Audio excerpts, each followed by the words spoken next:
Hello and welcome to Portia, Raw and Real, the podcast after the episode of Portia that you just watched, right? You just watched the show. If not, you go to portiashow.com and get caught up. But we like to bring back our guests who just really piqued our interest and had us going, say what?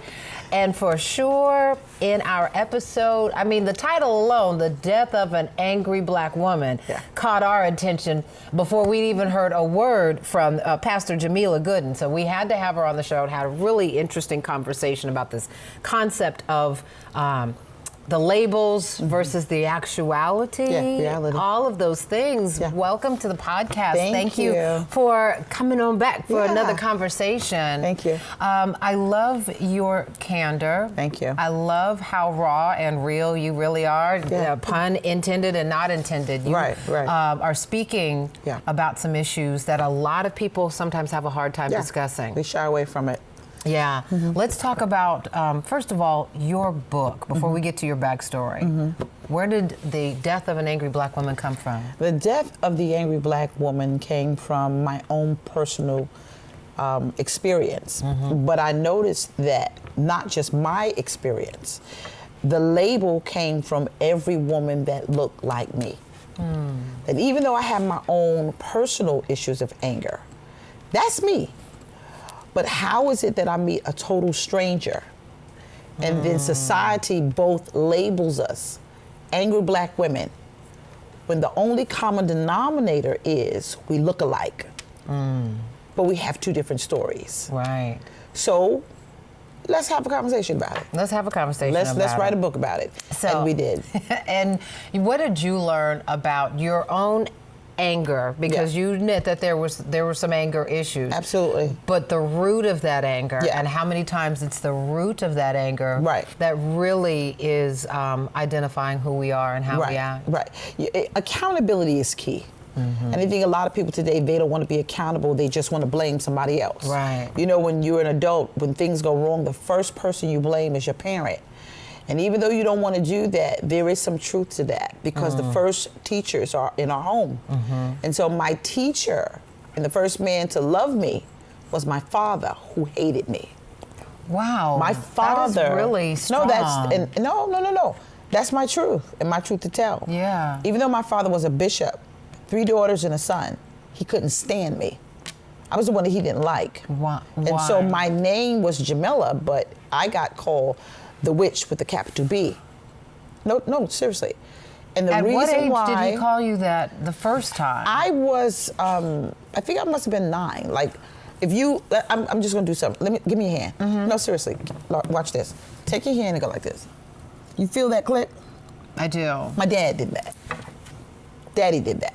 So when your father abuses you and you're the one that gets the whoopings, you're the one that get the beatings, you want to get punched in the jaw. Because I was the one to stand up and protect my mother. There you go. And so the first person, at 9. The first person that was supposed to protect me and love me hurt me. Yeah. So my issues were very, very deep. But I saw this very tall man who was supposed to protect me.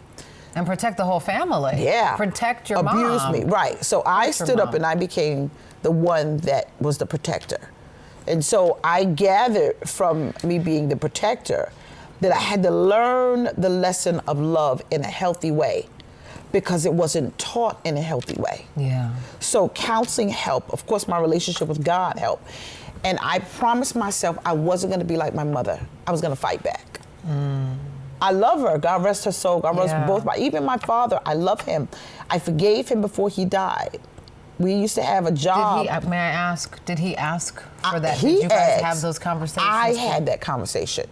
And I think what happens in society, people cannot be afraid to have hard conversations. Right. Hard conversations develop healthy relationships. Because you cleared the air. Right. So when my father was really sick on his deathbed, I flew to where he was. And I had a conversation with him. We were little kids. We had to rub my father's feet with Jergens lotion. Oh. You remember Jergens I lotion? do. Okay. Yeah, like remember, I think it's still probably in the cabinet, but go ahead. Jergens lotion makes me twitch. It gives me trauma. I bet. In the yellow label. Yeah. Because we would have to take lotion and rub my father's feet. And it was a time I remember when my mother's job was to take off his shoes, and she took off his shoes and he kicked her. And when he kicked her in the jaw, and she flew back and the blood fell on me. So all of these things I begin to see and experience, but I needed answers. So when my father was really ill, he was dying, I jumped on a flight and I got some Jergens lotion. You went back to where it all started because I you took knew a deep breath. that was going to be part of the healing? It was connection. Yeah. Sometimes when you're angry with someone, it's hard to connect. The Bible says it's better to win over a strong city than one that was offended. That means if I offend you and I say, girl, can I come back? No, you can't come back. Why? Because the offense is there. So when an offense is there, it's hard to connect. So I got lotion. I got Jergens lotion. And while he was on the hospital bed, I pulled the sheets back from his feet, put some lotion on my hand, and I rubbed his feet. Was that easy or hard for you? That was easy for me because I had therapy. And you'd already forgiven him at that point. There you go. I forgave him before he said sorry. What was his reaction to that moment? I asked him, and he said, because you were your mother's China doll. Of all of the children, she kept you close. So I said, keep her. And so he rejected me because I was my mother's favorite.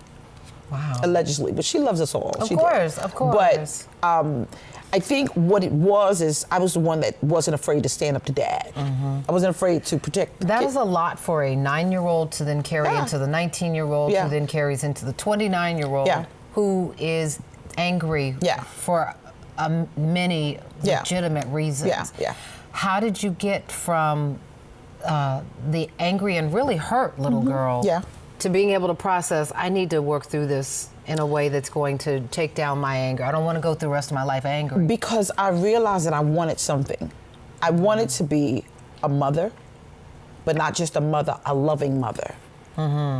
In order for you to be a loving person, you have to heal from anything toxic that is preventing Yeah. nurturing. But before you got to that point, though, you found yourself attracted to men who were like your Yeah. father. You Oh, they found were very- yourself in abusive relationships. Yeah. But here's the thing. My first husband, I didn't love him. I didn't even want him. Okay, tell me more. My mama picked him. Oh. My mama. Did your mother I said, see? Ma, I don't like him. I don't, And she says, oh, he's a pastor's son. And so that was the hook, line, and sinker.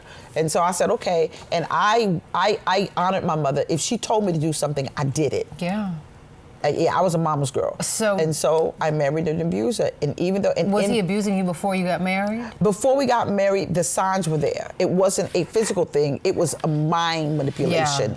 Yeah. It was Verbal abuse. very, very, very serious verbal abuse. I Yeah, never will forget the time he gaslighting. called the police on me because I made a peach cobbler.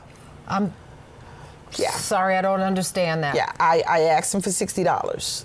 I said, I need $60 because I stayed home at the time and I wanted to make a peach cobbler. Yeah. And so I wanted to make it from scratch. You know, good peach cobbler, you gotta buy the Right. You I gotta wasn't buy the talking peach- canned peaches. I'm canned talking about you gotta cut them. Understand. And so I said, I'm gonna make peach cobbler, I'm gonna make a roast. And he kept money in a suitcase. And I said, can I have $60? He was like, no. So I was like, man, he went to work and I just jimmied the thing open. And got them, and he called the police. and said you stole his money. And he said I was stealing. That is a whole entire different Oh, yeah. episode, but my goodness gracious. So Yeah. let's get back to, that was not the only act of verbal, physical, psychological abuse that you dealt with. Yeah. How you married again. Yeah. And things are good, but before you got there, there Yeah. were other abusive relationships. Yeah, yeah. How did you unplug from that? But here's the thing, accountability is key. The first one was just, I never should have done it, but I got two beautiful children out the deal. So I'll take that. Yeah, and then for I did it sure. again because I really desired a healthy marriage. I wanted a healthy marriage. I knew that healthy marriages existed because I come from a line of healthy marriages. And I knew that I wanted this. I desired it. It was a prayer that I prayed. But in order for me to have it, I had to heal. And so when you have already taken anger and you brushed it under the rug and you stick it in your subconscious, what happens is you become triggered. So getting a man is not a problem for a lot of women, right?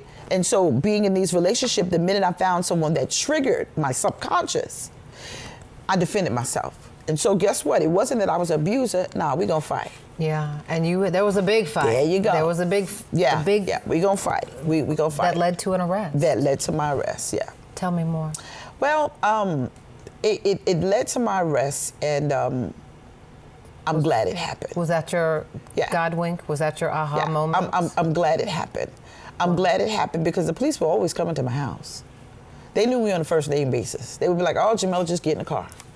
They knew me on a first name basis because they knew it was so much fighting going on at that house at the time. And then one of the things that bothered me is it wasn't always the abuse. It was just him calling the police just because he could. So he would call the police for just anything and everything. So had you started to normalize that there's always going to be some level of toxicity in my life when it came to men? Yeah.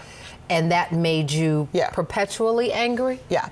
It kind of fueled what was already there. Yeah. Because anytime you keep fueling anything, it grows to its habitat. Yeah. And so I was already angry, and then get involved in relationships, my anger grew.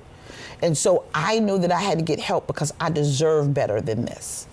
I deserve love. Yeah. I am a very loving person. Why would I take my past and let it just completely redefine ruin my future, present and future? Right. So let's talk about the conversations that you have about this label, angry black woman. Sure. And people being able to understand, because you spend a lot of time clearly working on the realities of your anger. But then there is the misconception of the angry black woman who in fact is sometimes hurting or scared or healing, and how that manifests. Let's talk about those differences and how you encourage folks to work through those. I love dealing with women ministry. That's my thing. I love dealing with women because women are unfortunately misdiagnosed a lot of times. And us as African American women, we really are misdiagnosed a lot of times, not all the time. But it's just like I said up here, and I told you a story about my abuse as an African American woman. I could go and have this same conversation with people of another nationality, and there'll be a connection. But I get to be angry. I don't get to say, look, she's Spanish, she had the same abusive dad as I did. She's just a Spanish woman. Or she's Asian, she has no, but I get to wear mines permanently. They get to wear those when there is a circumstance that arises. But even though I'm having a great day, I'm still an angry black woman. Why? Because the common denominator is the skin, not the circumstance. It really and that's the problem. And for folks who are like, oh, I always have to make it about race.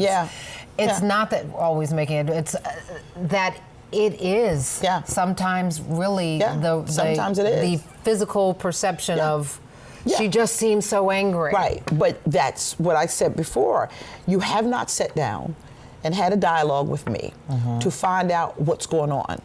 It's not your fault. I'm not taking that on you. I'm being very, very, very accountable. But don't label me because we all have issues. You know, it's just like the Bible says, we all sin and fallen short of the glory of God. We've all done something, but don't label me because of something. Get to know me, and then you'll understand everything. So when in your role as a pastor, because you wrote the book, and then you started a church. I did. It is interesting that you ended up following in your father's footsteps in that sense, but it was through your own relationship of healing and with God that got you to your ministry. How do you use your ministry to help women who are struggling? Healing. Every woman that I come in contact with, I see the beauty in her through her pain. Every woman that I come in, and men too, but specifically my heart goes to women because my heart is with my mother. If I could help one woman heal, then that is a tear that I can dry that my mother's not here to wipe. So the goal is to help women. We have conferences every year. She Favors coming up. And a lot of times we had our first conference. She Favors is a conference. It's a conference coming up. And with this conference, we have therapy. We have counselors. We even had one woman who didn't go home. She was from Dallas. She came to a conference and she heard how she could get free from domestic violence, and I had therapists get around her, and she didn't come back. She relocated to Charlotte and changed her life. Wow. And so even the conference that I'm having in a couple of weeks, we're having something called From Trauma to Triumphant. Yeah, it's an open therapy session for women to deal with their trauma. So much is needed, especially in the African American community, because they think that we're so strong, we don't need the help. It's just like when you have children women who are having babies, they think that our tolerance level is higher than the typical, African American, typical white woman. But no, we are hurting too. Yeah. But we're hurting just like half of the people in the world. Absolutely. And but that's the bottom line. Don't label us. Everyone Get to know is us. dealing with some sort of hunger, but don't label us by the toughest seasons of our lives. It's unfair. To women who are trying to get to the next level, recognizing, okay, yes, I'm angry, yes, I'm hurt, yes, I'm all of these things. What do you recommend? Therapy. This is something that I say. I will probably be the only pastor to tell you to have a Bible in one hand and a good psychiatrist in another. And why is that? Let me just pause right there. Why is that so tricky? Because there are still some respectfully good church folk who just, you don't need therapy. You've got, you've got God, you've got Jesus. You don't need They say God gave Jesus, the therapist the wisdom to talk me and walk me through this season of my life. I think it's a faith and works thing. You have your faith, but put something into work. Put something into practice. Faith without works is dead. And so therefore, instead of just saying, okay, I got my faith, is that all you got? Because I hate this phrase at the end of the day, but at the end of the day, you got to work on this mind. Yeah. Because when you work on your mind and you lose stuff, faith helps you restore it, but a good mind helps you get it back quicker. So if you just, exactly. And so you have to differentiate, this isn't healthy for me. Yeah. I can pray about it, but if the other person doesn't change, I'm just praying. But if I pray and it doesn't change and I operate my faith and work at getting out of something toxic, then I've done a good thing. Yeah. I'm wondering the biggest lesson that you have learned about yourself in this process. The biggest lesson that I've learned is to get to the point of not caring. I'm listening. Give me more on that one. You have to get to the point where you no longer care about the opinions of people. Yeah. My mind is important because people make you stay longer than you should. Yeah. Family, the only people that'll kill you and ask you why you died. And so it comes to a point where you just say to yourself, I matter enough that your opinion is good, but it's not good for me at the time. Yeah. I'm getting help. And don't stay for the children. That's a tough one for a lot of women, isn't it? And they stay longer than they should. Yeah. Don't stay for the children. Because the children are going to see it. You do more damage. The 9-year-old is going to have to defend it. When you are in a very toxic relationship, you put your children in a seat that they did not pull up. You pull this seat up and this child sees this abuse and you cause more harm than good. Your bad days could outweigh the good days. Or your good days not seeing a model of love. Right. However, a child remember that one traumatic thing. The way you described it. I don't care if y'all go into great adventures every day, but that one thing that causes trauma will arrest your development. And when trauma arrests your development, you won't thrive. And so it's better to live in a household where there's one healthy parent than two that's trying to kill each other. That said, as we close here, how proud of you of 9-year-old Jameliah? For surviving and thriving after all of that. I am not proud of her yet. Why not? Not yet. Because she always has work to do. She does. Can I say I'm proud of her? Because yes, you can. 9-year-old Jameliah turned into... I'll be 53 in June 18th. And wow. And I'm still growing. You are amazing. Yeah. I won't pat myself on the back yet. Okay. Not yet. Not yet. Because the minute you pat yourself on the back, and you give yourself some praise, something else comes that you got to achieve. Yeah. So I hold back the applause. Understood. Yeah, I hold it back. But we can certainly praise God for But I have come a long way. Yeah. Because it could have ruined me. Yeah. I could have became bitter, and I would have not received my husband. My husband has changed the narrative. Yeah. Fred changed the narrative. He's an amazing man. But he said to me yesterday, he said, you rescued me. But we rescued each other. Isn't that always how it works when That's it's how it good works. and when it's anointed? Yeah, that by blockage God. wasn't there. Thank God for therapy and thank God for Jesus. Yes, indeed. When it's all said and done, When it's right? all said and done, you need a Pastor book. Jameliah Gooden, please tell folks where they can find your book You can and find find it. you on social media. All you got to do is go to Amazon and you can Google The Death of the Angry Black Woman. You could see several books that I've written. The last book that I wrote was A Needle in a Haystack, Finding Love Amongst the Rubble, teaching single women how to date because they don't know how to do it today. But the anger is something I think that a lot of people need. Men read the book as well.